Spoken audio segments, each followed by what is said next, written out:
Halo semuanya, di video ini aku akan membahas tentang teori komunikasi kewenangan. Materi ini penting banget untuk memahami bagaimana komunikasi terjadi dalam sebuah organisasi, khususnya yang berkaitan dengan kekuasaan dan wewenangan. Yang pertama ada pengertian komunikasi kewenangan. Komunikasi kewenangan adalah proses penyampaian pesan dalam organisasi yang berkaitan dengan kekuasaan atau hak untuk memberi perintah dan mengambil keputusan.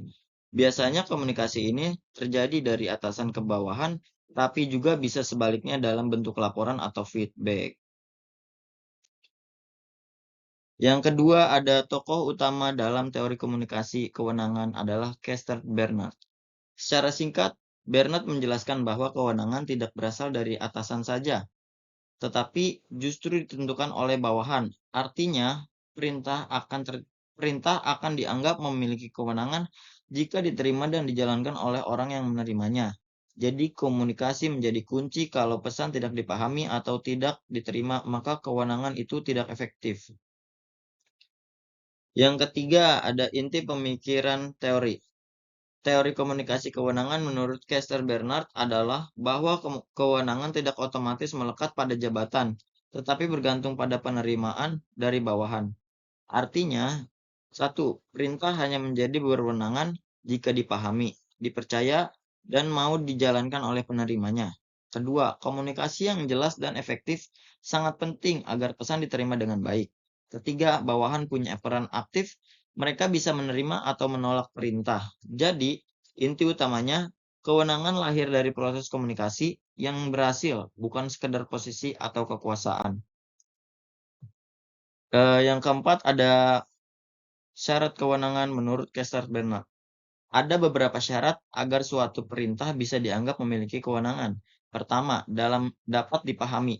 Pesan atau perintah harus jelas dan dimengerti oleh penerima. Yang kedua, ada sesuai dengan tujuan organisasi. Tidak bertentangan dengan kepentingan bersama. Ketiga, sesuai dengan kepentingan pribadi. Tidak merugikan atau bertentangan dengan nilai penerima. Keempat, mampu dilaksanakan. Penerima punya kemampuan dan sumber daya untuk menjalankannya. Kalau salah satu syarat ini tidak terpenuhi, maka perintah bisa ditolak, sehingga kewenangannya tidak efektif. Peran komunikasi dalam kewenangan. Menurut Kester Bernard, sangat penting karena komunikasi adalah dasar terbentuknya kewenangan itu sendiri. Intinya, pertama, menyampaikan perintah. Tanpa komunikasi, perintah tidak akan sampai ke bawahan. Kedua, membuat perintah dipahami. Pesan harus jelas agar tidak terjadi salah tafsir. Ketiga, membangun penerimaan. Komunikasi yang baik membuat bawahan mau menerima dan menjalankan perintah. Keempat, menentukan efektif atau tidaknya kewenangan. Kalau komunikasi gagal, kewenangan juga gagal.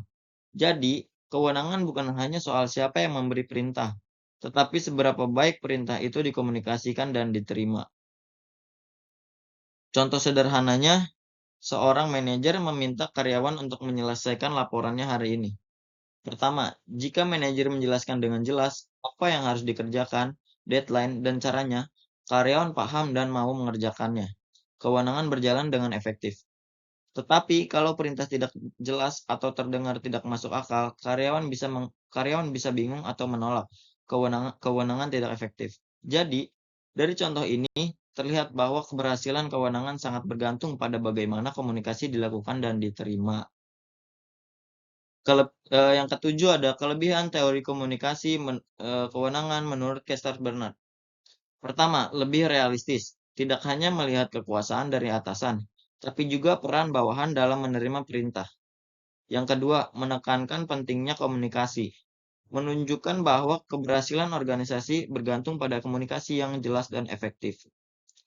Ketiga, mendorong hubungan kerja yang lebih baik.